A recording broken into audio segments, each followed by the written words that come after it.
Morning, everybody. I'm Jamie Ferris with PW Wood & Son. If you don't know me, we are the risk management insurance organization for Cooperative Extension. This is managing the risks of summer for CCE. So just getting through the slides here. Please feel free to jump in with the chat if you have questions as we move along.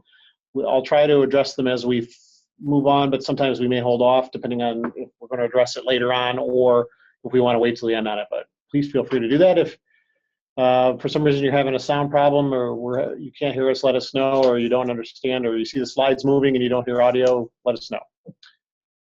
So just a quick disclaimer, we're not a law firm, we are insurance and risk managers. So we may have some legal information in here. It's not legal advice from an attorney. If you have a specific legal question, we can talk about it, but we may ask you to refer to your own attorney depending on the situation. So today we are looking for and helping to provide you with information of risks related to summer, specifically to reduce risks in areas of youth and adult safety. All the animals we deal with at fairs and such, so petting zoos, exhibits, pony rides, and prepping yourself for state fair. Well, we're going to hit a lot of variety of topics, mostly related to our summer activities in the world of cooperative extension and 4-H. So if we don't get to something that you have a specific question about, you can email me. My information will be there later. Hopefully you have it, but if you feel to shoot me an email and we'll try to get an answer for you if there's a specific question.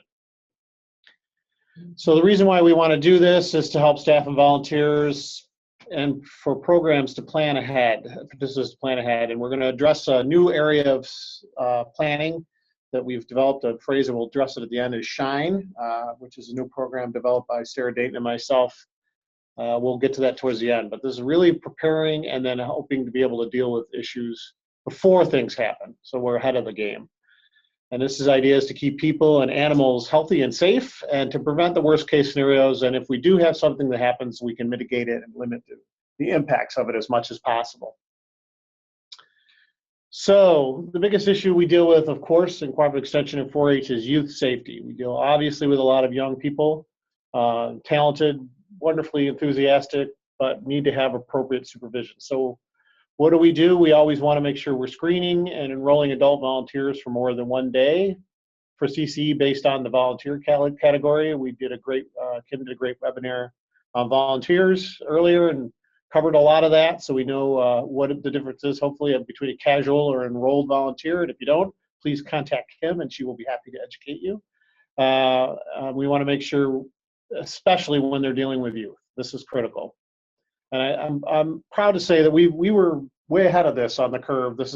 You'll see a lot of organizations, obviously in the wake of Penn State and issues that have happened and others that have also similar.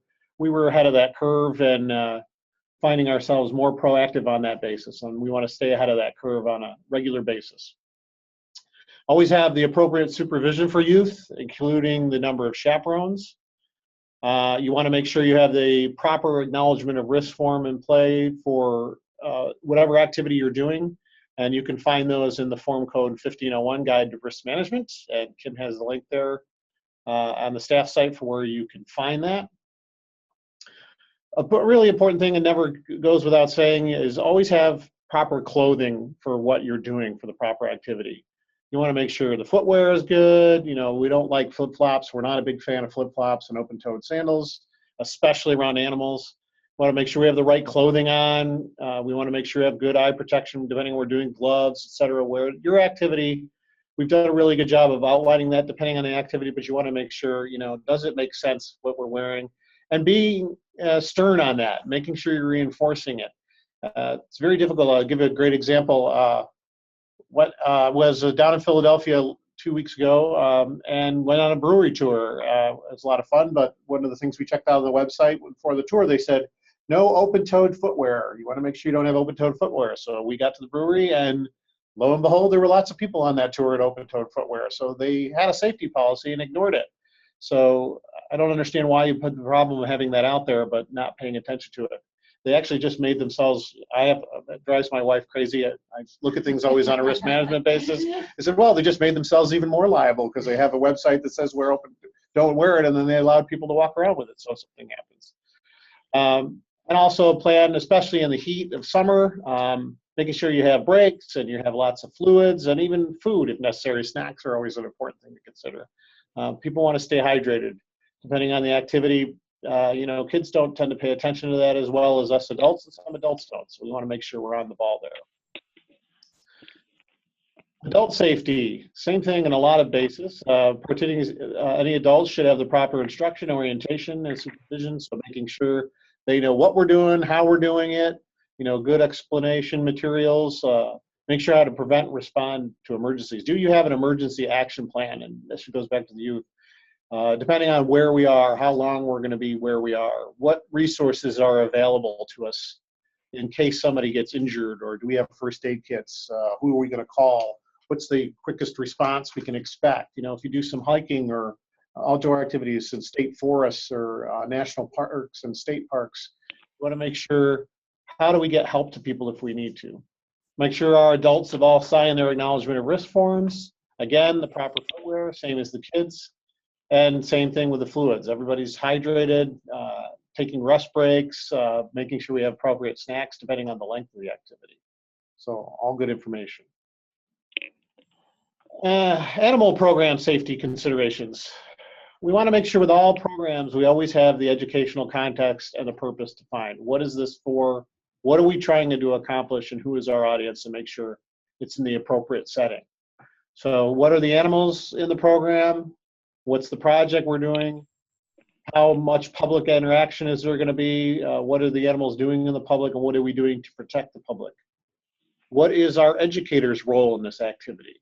Who making sure they have the lead position, most of these activities, and the volunteers are deferring to them, depending on the activity, and understanding who's in charge. Making sure we have the right animals for that activity, both from a health and handling standpoint. Are they good animals for what we're trying to do? Do they have the right disposition? Are they healthy? Are they going to be okay in loud noise areas? Are they going to be okay in sudden movement or activity? We want to make sure, the animals are safe. We want to make sure they're going to be okay. And also be taking into consideration what happens if something happens to one of the animals, if they're injured. Do we have a plan in place to render first aid and health and safety to those animals? And also, what facilities and exhibits we're doing, what is the facilities, are they appropriate? Are the exhibits set up properly and per protocol?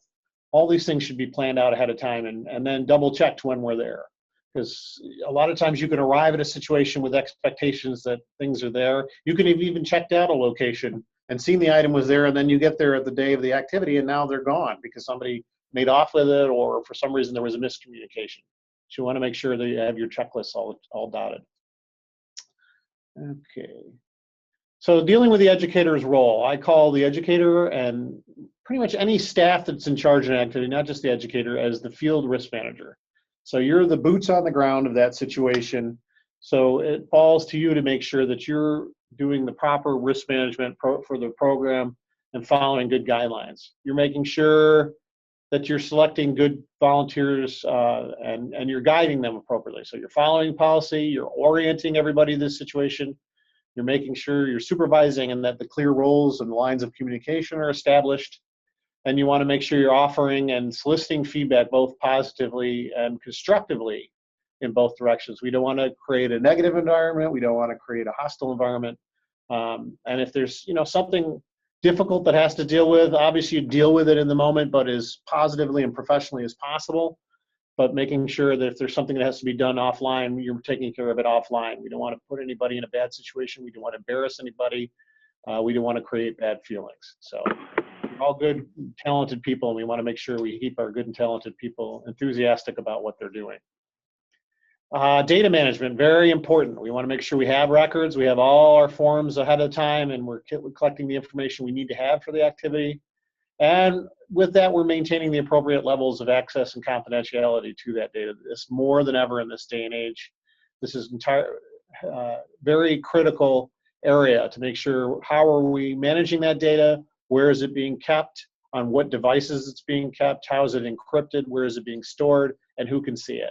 And then making sure you're destroying information when you need to and getting rid of it so you're not holding on to data you shouldn't have. Generally, the education of the public is important too. We want to make sure when the public is involved, they have proper education at the level that is needed based on the program, how involved they are, size of the group, highlight proper public safety protocols based on the program. Are you making announcements at public meetings that need to be made about, you should be announcing emergency exits and where to go if we have an event together. Where is our meeting place? If we get separated, if something happens, do we have a designated meeting area that we're all going to gather at if there's a problem? And make sure you have your lists and everybody knows who should be where. This is very important, especially when the public's involved, because we have a higher duty of care to those not specifically involved in that activity. We want to make sure everybody is taken care of and everybody's safety is under consideration. Specifically related to animal selection. Are they calm when approached by a stranger? Are they able to be touched without showing aggression? Are they well groomed? Do they receive their annual vet care? Are you checking that? Have they had their proper shots? Have they been treated? Have they had their preventative medicines taken? Have they ever had illnesses or injuries that you should be aware of? Are they free of disease? Are they easily handled without force? Are they easily handled by people that are not their regular handler? And if that's going to be a situation where somebody has to step in, are those animals going to be okay with that? Are they calm in the public places with new experiences, new people? Do they respond to the handler? Are they exhibit no fear toward other animals? That's always critical. We can have animals in a lot of situations when they're in contact with similar animals, animals of different breeds, so different species. We want to make sure they are okay with that. And can they be handled by more than one person at a time, potentially, where you may have a couple of people giving direction and they understand, where they're supposed to go. This is animals are important, and this is both for the safety of the people around them and the safety of the animals. I can't say that enough. We are very concerned about both. It's very important that both are taking it into consideration. This was new last year, so I'm bringing it up. Protocol for goat exhibitions. So we are allowing more freedom with the use of goats in exhibitions. So this was updated last year. So they may be shown by 4-H members at 4-H goat shows, even at fairs. Of course, you defer if it's your participant in somebody else's fair to their guidelines, as long as they are not less stringent than ours. You follow ours. If they are more stringent, you follow their protocol and their participation based on the local health department. Goats representing 4-H in public setting are at least 4 months old. They're required, and we are permitting the off-label rabies vaccine administered by a licensed veterinarian, and we must have proof of that immunization and certification is required. We've deferred to the Cornell Vet School on this and gotten their advice, and we're following along with their recommendation that this is okay. So this is why this change went about. Vaccinated goats are now allowed to be part of petting zoos and hands-on public education programs. We're going to get to it. Make sure that you have your warning signs up and all your notification. We still want the barrier fencing required to restrict public access to unvaccinated goats, and for example, the ones that are too young for the vaccine. And as I said, you can defer to Cornell's Department of Animal Science for guidance on the reasonable barrier fencing. There's a lot of terrific resources here at the university related to that, and we depend on them. Kids born to rabies vaccinated mothers and housed to avoid rabies exposure do not need barrier fencing unless specified by the county health department. And as I mentioned before, we defer to the local health department's guidelines. Unless they're more relaxed than ours, we want to go with ours as the minimum standard. Additionally, the association staff are required to provide posters about risks involved with the animal exhibits, importance of hand washing. So we want to make sure you have hand washing stations, make sure that you have them there and the posters are up there. There are links to posters provided in their presentation. Follow New York State Health Department guidelines to report any animal exposure incidents. And this policy protects the public and guides steps to prevent the general public from coming in contact with potential exposures to rabies. That, of course, is our primary concern.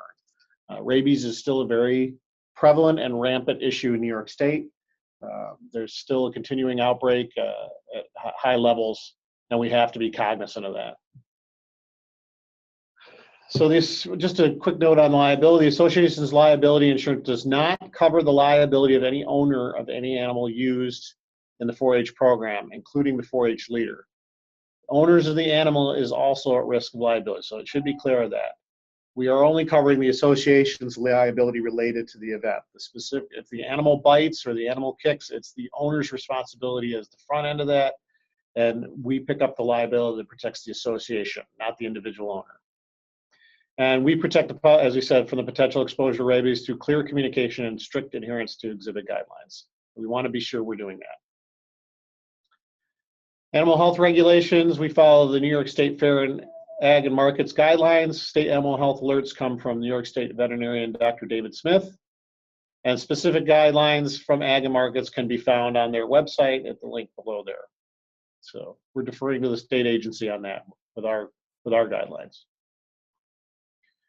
Rabies in New York State is endemic to New York State, as I mentioned. Rabies in bats and raccoons continues to be the greatest threat in New York State.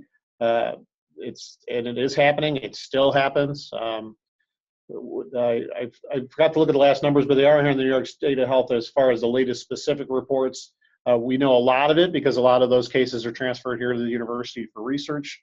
A lot of the animals that are infected are brought here, so we are very cognizant of it. So if you see the circle, it seems to be more attentive when it's closer to universities that deal with it. So you can see the map. It's a little disturbing. Just to be clear, everybody's concerned and aware of the rabies symptoms. All warm-blooded animals are susceptible. Animals are wild or domestic often undergo changes in their behavior or vocalization sounds. Depending on where the virus is replicating at any given time, the animal will show furious forms of rabies, reading their aggression, or the dumb form, they're sort of depressive and not moving amount. Ruminant animals, cattle, sheep, and goats may exhibit muscle tremors, have difficulty swallowing, appear to be choking or drool excessively, followed by seizures, paralysis, coma, and death. Always wear gloves when examining the mouth of an animal with any sort of choking or neurological symptom.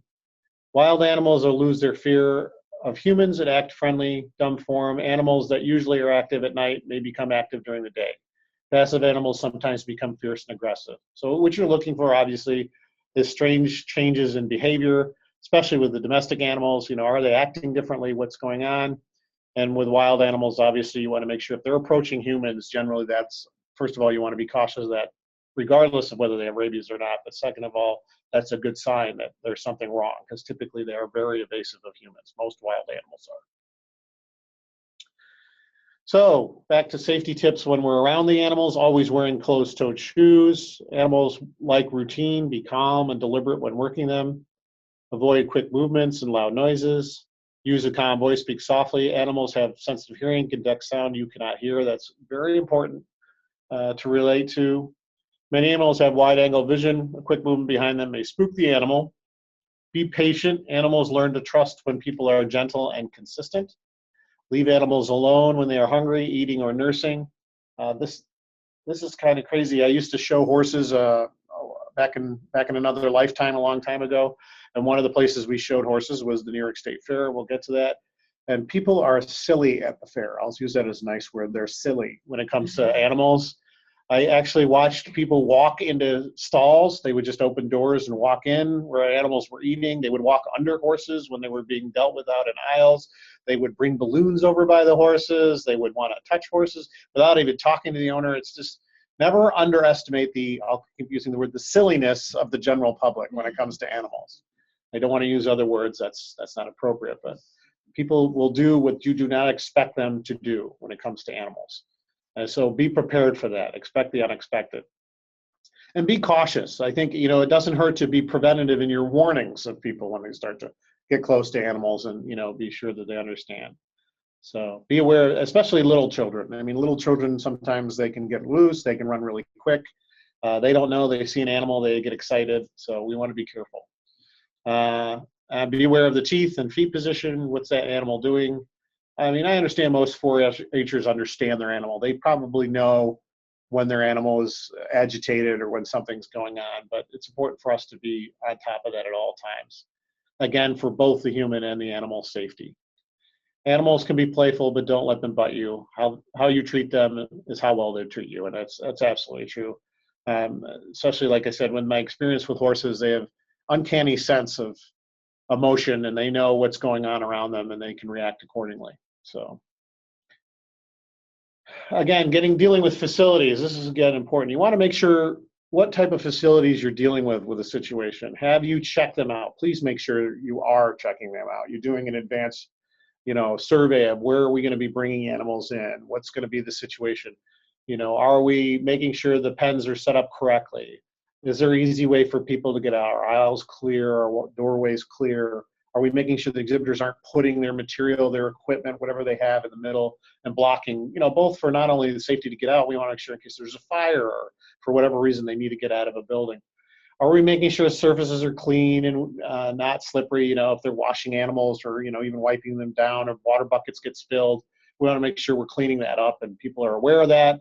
Want to make sure the pens are secure. Are we taking care of the waste and the manure, the pens? Is there a specific area where that material is kept? Is that material, especially over a protracted number of days, being hauled out on a regular basis? Is it being cleaned out, making sure it's not anywhere near fresh water or water supplies? That can be a significant issue. Making sure animals are properly restrained and there's proper adult supervision around.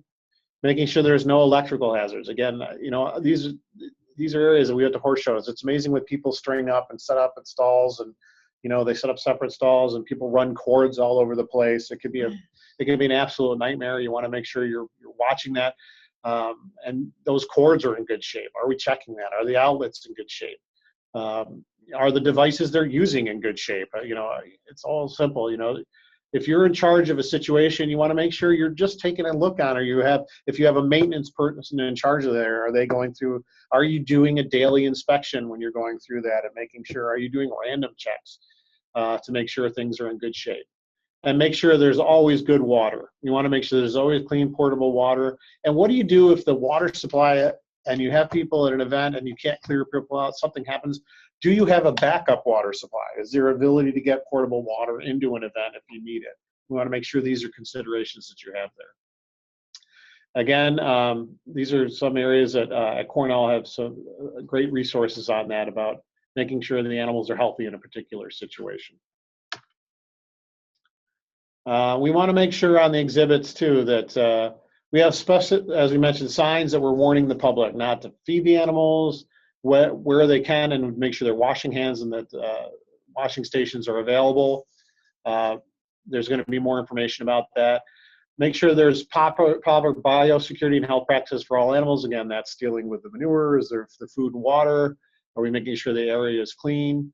If you know the animal's sick, you're making sure you're reinforcing to people they're not bringing them to shows or events or exhibits. They should be going home. If they develop an illness when they're there, can they get them home? Or if we can't get them home immediately, is there a way we can isolate the animals? Can we get them away from the other animals and keep them away from the public? Right now, we do not have rabies vaccines for swine and llamas. Other animals that don't have it should not be accessible to the public. And we make sure that those situations where pens or stalls have the second barrier so public cannot reach the animal, you want to make it very difficult, because believe me, people will try to get there. Sometimes it becomes a challenge. And everybody's looking for that special YouTube moment. We want to make sure we're not on the YouTube moment for a lot of reasons. We don't want that virus, the YouTube viral, and we don't want that infection. So we want to make sure we keep away from that. Poultry and rabbits can peck and bite. Obviously, we want to make sure we're careful of that. And horses and ponies can kick and bite, obviously. And cattle can, for that matter. We want to make sure we're paying attention. We're making sure we're mitigating those situations. So these are just some examples of the barrier fencing that we want to see. That it's not wide open, it's hard to reach through. I think the people exhibiting here know what good utility fencing is, but we want to make sure everybody's aware of it. So here are some examples of the signage. It's on the website as linked there. So we want to make sure this is big enough that people can have it. It's at entrances to all the spaces, and it's randomly put throughout the exhibit area so people can see that. You want to make sure you can't oversign a situation. Now I say that could come out as a challenge to somebody, but really we want to make sure there's proper amount of signage. One sign is not going to get it done. It needs to be everywhere people start to walk into an exhibit area, there should be signage. Again, this is some more samples of the signage. Want to make sure people are aware. Again, large, and this should be printed out large so it can be read and easily seen by anyone, and depending on who is available and what's there. Now, dealing with petting zoos, we want to make sure, again, good signage, animals of good disposition. There's always an adult present. There always needs to be adults there, and good proper ratios depending on the number of animals that are there and the number of people that we're allowing in.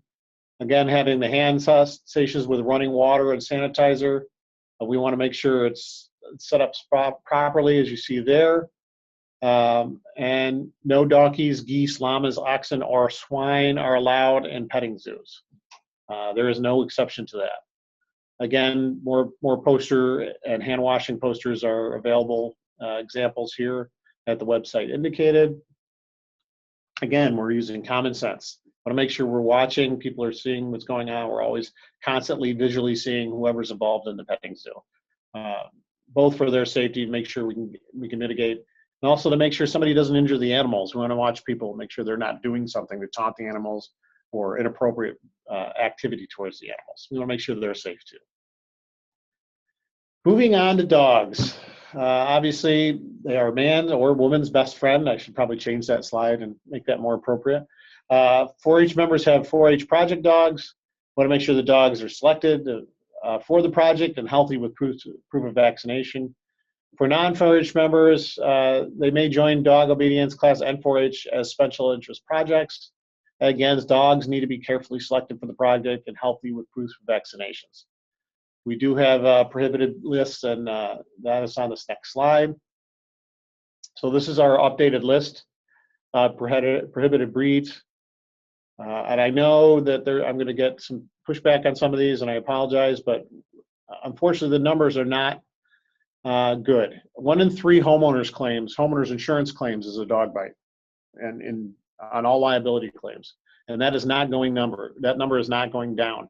The frequency is going down. The severity is actually going up on the size of the claim that is being paid out on there. So it's an issue we deal with. There's a significant list of, and most insurers will not deal with these types of breeds. 2 questions there. 2 penalties. Because of the donkeys, it's the behavior of the animals. That's one of the issues on it. We can't be sure of those. Alpacas should not be accessible to the public. That's correct at this time. We're not doing alpacas on there as well. More on the dogs. Can 4-H dogs, obedience, come in contact with the public? Yes, if in control of the 4-Hers owner of dog. Meaning they're there, they're with their dog at all times. If they need to step away, the dog needs to be taken away from the display at that time, and then they can come back. And can 4-H project dogs be in petting zoos? Yes, if in control of the 4-Her who owns the dog. Again, it has to be, the owner has to be there and in constant contact with the dog. That puts the control on them and the onus on them. And what about seeing eye dogs? Yes, if in control of the 4-H handler. Pony rides. Ponies and riding are in roped off fenced area, preferably not a paved surface. That's an absolute. I should take preferably, not on a paved surface. We do not want a pony ride. If you can't do it on a grass or soft surface, we don't really want to have it there. One of the biggest claims we had with these was on a paved surface. Obviously, for obvious reasons, somebody fell off. It's a worse impact on concrete or blacktop. We don't want to do that. Ponies are always under control at all times. Children under 5 or parent must be walking alongside. And the club leader and the other enrolled volunteers must be present at all time. Always have to have somebody there. The injury that I'm speaking about was the ponies were left unattended for whatever reason. A woman who said she knew how to ride horses or whatever took it of her own volition, walked on and sat on one of the saddles and slid off. Well, she did the cardinal rule that you shouldn't do when you're getting on a saddle. She never checked the strap to make sure that the strap was tightened on the saddle, the girth strap, because that's the first thing you should be checking. And supposedly the new horses, she didn't. It had been loosened because the animal's been working for a while. And obviously the handlers had loosened it up to give the ponies a break. And the saddle came right off. She fell back, hit her head, and we had a claim. And we want to make sure helmets are required all the time, at all times. So helmets must be available. Would they be allowed if an evaluation had been formed? That's occasionally possible on the dog breeds, on the mix. We will talk about that on an individual case-by-case basis. So you need to contact our office and we'll discuss it with you. I can tell you that it's going to take a lot to persuade us to allow it, but I won't say it's an absolute no. Parades, yes, we get this question a lot. We do allow 4-Hers in parades, and these are our guidelines. If it's on horseback, there must be an adult leader riding along with the youth, and we must have a far enough distance from any other floats or rides or vehicles that could cause noise that will spur the animal. So obviously, if there's a fire truck or a police car in the emergency vehicle, some type of the float, and they're going to be running on, and occasionally decide to throw on their siren and their lights, we don't want that right behind the horses or right in front of the horses. We'd like to have significant distance between them when that's happening. Actually, we prefer it doesn't happen at all, but we know we can't control that on a basis. Floats or hay wagons, etc., the leader or enrolled adult must be on the float or wagon. Everyone must remain seated. And I forgot, started to type, if someone leaves the float, if they get up, if it pauses and they get off the float, they're off for the rest of the parade. They are not allowed back on. We are not going to have people getting on and getting off. We just can't have that. So always remain seated and always on the float. So if they get off, they have to not get back on. The vehicle towing the float or wagon must be driven by an adult 21 over, and their MDR must be checked. We also want to make sure I should put on there that there is insurance on the vehicle that is towing the wagon. We want to make sure that we have proof of that. And only 4-H youth are on the float or the wagon. If non-enrolled siblings of 4-H member, a parent must be on the float with them. That's because we have them enrolled, they fill out the paperwork, we're in good shape. 5K runs and walks. We're getting a lot of these. These are picking up more and more throughout the system. Obviously, it's a very popular fundraiser for a lot of not-for-profit organizations, so we do allow those. We came up with guidelines for these 2 years ago. First of all, we want to have this approved by our office. Every year you run it, you must run by it. If we allowed it last year, you still want to let us know about it this year. And we want to make sure you give us plenty of time, way ahead, and obviously you should be planning these out several months in advance, I would assume. So prior to any promotion, it must be fully described the format of the 5K run or walk. Obviously it's fun to do these in costume, and there's all kinds of activities. We want to just make sure what's going on. So color splash, costume theme, what's going on. We don't want any theme involving physical contact with volunteers, like zombie or haunted, and we're not going to allow that. And we do not. We want to make sure that if there's an interactive component, such as the color splash ones, that there's an ability for the participant to avoid the component. So if you have an area where they run through, where people are throwing the powder on them or splashing with the color, they can avoid that. And it's clear to the people that are doing, the volunteers that are doing the splashing, that if the person runs over to this other area, they're not in it for the splash and they don't get them for that. We need to know the number of participants because there is a limit to these activities on the base insurance policy, so there may be an additional charge. We want you to be aware of that. So when you're assessing your costs for the event and your fundraising activity, you're allowing for that additional cost for the potential insurance cost that's involved with that. So be clear of that. We have partnered with the Roadrunner Club of America. They're a great organization. I contacted them directly, and they are fully open into getting questions. They're a volunteer organization too. They have set up a really great guidelines for events, for having safe events, and those are the guidelines we'd like you to follow. So they can be found at their website. You can also contact them directly. As I said, they're a very good resource, and they're happy to take questions from organizations that are doing this. You want to make sure we have a specific waiver related to 5K adults for youth and adults, and that they, including the volunteers, everyone that's participating has signed and filled that out. Volunteers are subject to the VIP guidelines, just like anyone else, versus enrolled and casual, so you want to make sure you're following those guidelines. The minimum participation is 8 years and older. And youth under 14 must be accompanied by a supervising adult at all times. Okay, events organized. I'm sorry, what was that? Was there a question? Nope, I have a question. Sure. Triathlons, that's something different. Yes, would you like to speak to that? Yes, we're not allowing triathlons at this time. I'm sorry, there's too much other activity involved with that. The waterfront exposure, the biking exposure. Right now we're just doing the 5Ks. It's not something we're getting involved in at this point with the triathlons. Jamie also talked about Tough Mudders and that sort of Right. We're not doing those either. The obstacle type events, again, runs right up there with the triathlon. It's a little bit more involved, there's a lot more safety requirements. So we want to make sure we're limiting, and we want you to be able to have safe events, but we're not doing that extreme events, the extreme Tough Mudders, that type of activity. We are okay with you doing like a team part of your 5K if you want to set up something of that, if you want to give us an idea. I understand you might want to get groups involved. That's fine to set up team runs, but I'm not sure how you would set that up. You might have your own rules. You could have like almost what am I thinking of? Oh, drawing a complete blank.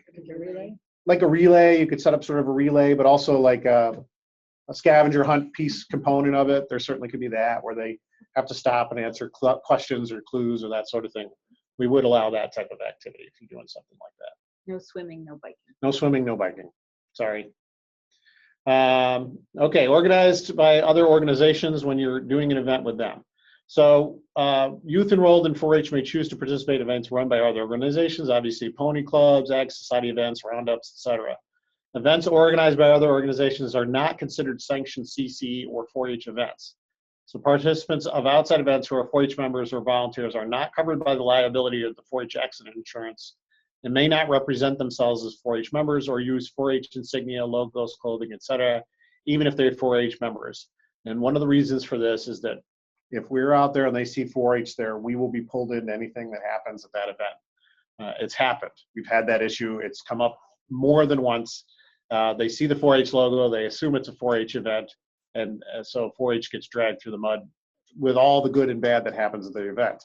So there could be something bad that happens there. You know, we want to worry about that. Any of you that are online that participated in the LC last week in the making lemonade from lemons presentation that Danielle and Renee and Escadar put on, which was really good. It was terrific events. You know, that was an outside event, and we're going to get to that. So we want to make sure we're representing properly and not putting ourselves in a position where we're dragging 4-H or CC into something it should not be involved in, because we don't control it. It's not our event. And make sure to use reasonable judgment. One of the things that came up at the event and we talked about is walking to an event, planning to participate, go to an event, and then realizing this is a bad event, we need to leave. We should not participate here. It's okay to walk away from an event. A lot of people have good intentions, but they don't, you know, unfortunately it's the day and age, they don't want to listen to it, and it's unfortunate. We are there, we're in a litigious society, we have to make sure we're taking care of people. Okay, preparing for state fair. Obviously, that's the culmination of a great summer season in state fair. That's where everybody's trying to get to with their work, with all their animals and all their programs. So we want to make sure it's good and a fun event. So the rules change every year. Our 4-H office specifically, Andy Turner's office is always in constant communication with the State Fair office. They know what's going on there. Adam is good with that. They know what's going to be happening and what's coming up. So make sure you're tying into the office here. They can make sure you're helping to be familiar with that. Make sure you're selecting the proper youth for attending State Fair. They must have good behavioral expectations. They're good kids and they are going to follow instruction properly, as most 4-Hers will. I want to look on the positive side. We have good kids in 4-H, and I know that they're going to do that. You must be oriented well and follow dormitory guidelines. Those have come through last year. Were a whole bunch of new ones that came through. Better enforcement, stronger enforcement of overnight, both in the 4-H dorm and the cattle barn. The dairy barn has got some more guidelines there, and we worked with Andy worked very strongly with State Fair to tighten those up too, to make sure that those situations are much better. Want to make sure we have good chaperones for the youth, make sure recruiting, interviewing, and selecting the chaperones, making sure they are being properly oriented and they fully understand what their commitment is and their responsibilities are. Terrific chaperones, we want to make sure they know what their job is, and they're willing to understand that they're there to chaperone, and that's their priority, to make sure that their number one job is the safety of the youth that they're in their care. 4-H Youth 2017 sleeping arrangements are updated policy. Just to cover that, the 4-H Youth Department overnight participants must sleep in the youth building and dorms. 4-H dairy cattle exhibitors have the option of staying overnight in the dairy building, and like, again, that's only been made possible because of a lot of work that was done with the State Fair last year by Andy Turner in the 4-H office. And I appreciate and I commend the State Fair operations for coming a long way on that and supporting our efforts to keep youth safe there. They did a great job. All 4-H youth and those represented by FFA or breed organizations must complete overnight registration paperwork for dorm or dairy cattle building. We understand there is some non-4-H in there. They now have to follow our guidelines for being in that building. All youth must have assigned chaperone cleared through the CCE association. So they're going to be registered volunteers. They're going to have been vetted. We want to make sure they have the background checks. Everybody's in good shape. No other animal exhibit areas are designated for overnight sleeping to 4-H members. So just to be clear, they can't stay in the horse barns. They can't stay in their goat barns. They can't stay in the sheep barns. They can't stay in the rabbits and the chickens. Either the dorms or the cattle barn or the dairy barn. Youth may stay with parents or legal guardians in a camper or area hotel, but they must complete the exemption form. So that's the only place that form must be completed. And it must be clear, it's not on here, when they have now left the supervision of the 4-H and they are now on the supervision of their parents, a legal guardian. And so they're reporting to their chaperone, they're reporting to whoever the lead is, letting them know, I'm going with mom, dad, or grandma, or grandpa, or whoever, and everybody knows what's going on. And when they return, and when they are on the clock and off the clock. I want to make sure we understand that. Some logistical information here. The scheduling for the for the New York State Fair for the youth building. So there's different county rotations. This is just some information that Kim was kind enough to put up on our slides. So give you staff for it, info just for teens. There's a lot of great information up related to State Fair. So you can reach out to get this information. Quick jump to Shine. So some of you may have heard Shine if you're out there. This is our new, imagine now we have a logo. I'm really impressed with the Shine logo. Brought tears to Sarah in my eye to see the logo that was on there. So we want to make sure we're preventing accidents and preparing for emergencies. So Shine is sort of the reaction, but the ultimate Shine is to be prepared, ready to go. So Shine is our acronym for how do we react in a crisis situation. So in this, we want to make sure we're shining. So the S stands for stop. That means we see something bad going on, we make sure it's something, it stops. We stop the injury from happening, we stop the accident from happening, we stop the bad activity from happening. Whatever's wrong, we're trying to stop that and get it stopped. That's the first immediate thing.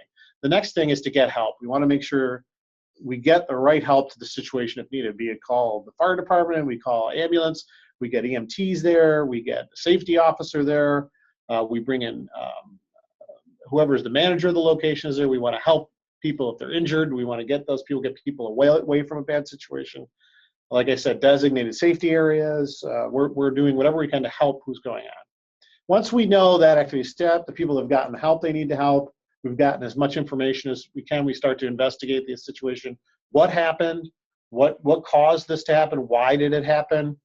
This is not to start to fix blame. We are just trying to investigate what's going on. This is going to be needed for a myriad of reasons. We may need it for insurance purposes.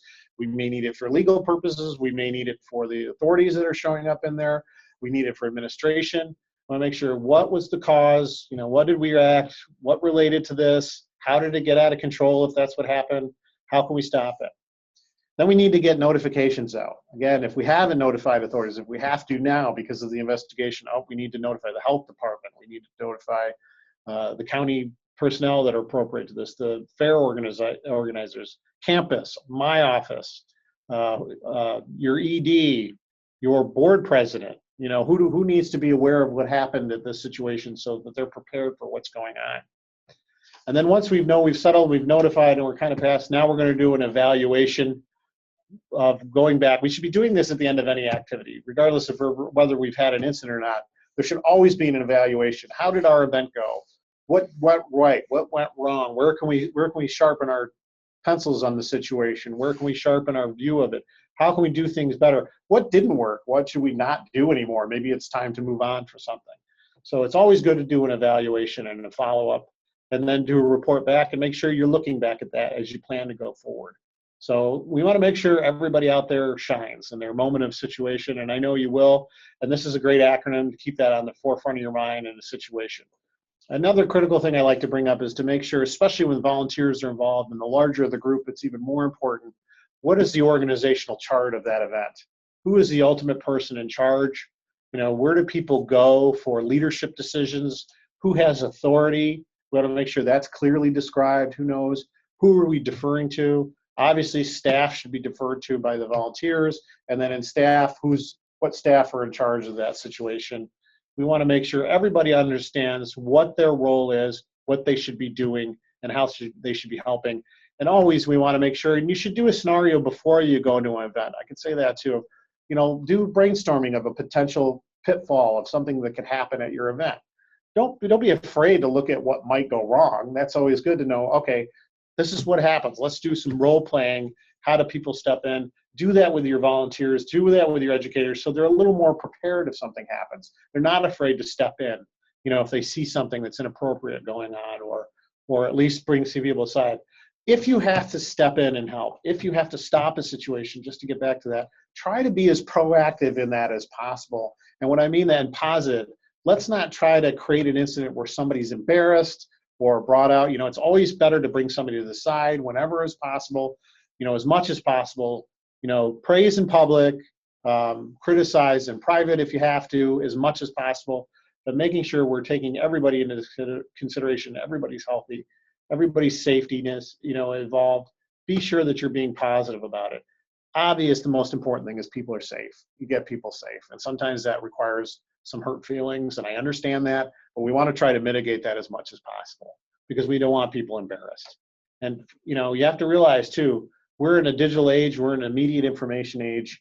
We want to make sure if something happens, we're controlling what's happening, we're controlling the message about what happened. And I mean that in a positive way. We're not trying to hide anything, but we're trying to make sure the right information and the real information gets out.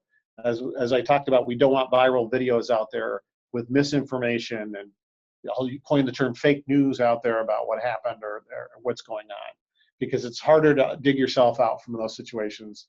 And making sure you've informed campus, contact if you have a bad situation or something and you're really unsure, contact Sarah Dayton here, contact myself. We can help with that and help you get that communication out, making sure who the voice of the situation is to, who should be speaking, or where you should be telling people to go talk to.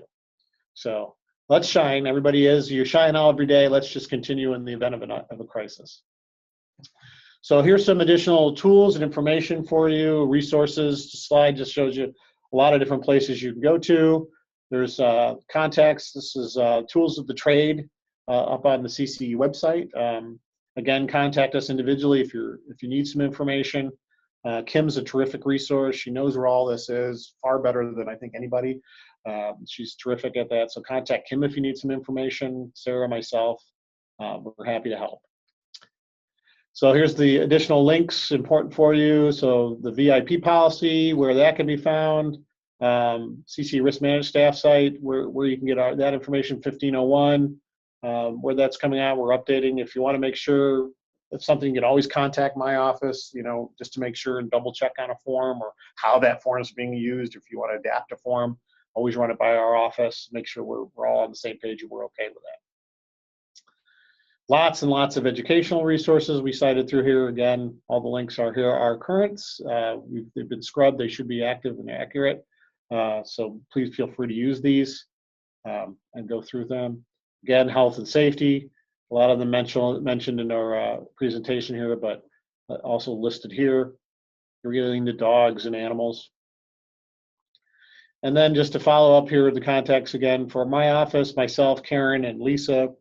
As far as getting information through, please always make sure when you email all three of us with your questions. That helps to make sure one of us is going to get it. It's going to be seen. We want to make sure stuff doesn't fall through the cracks or we miss something.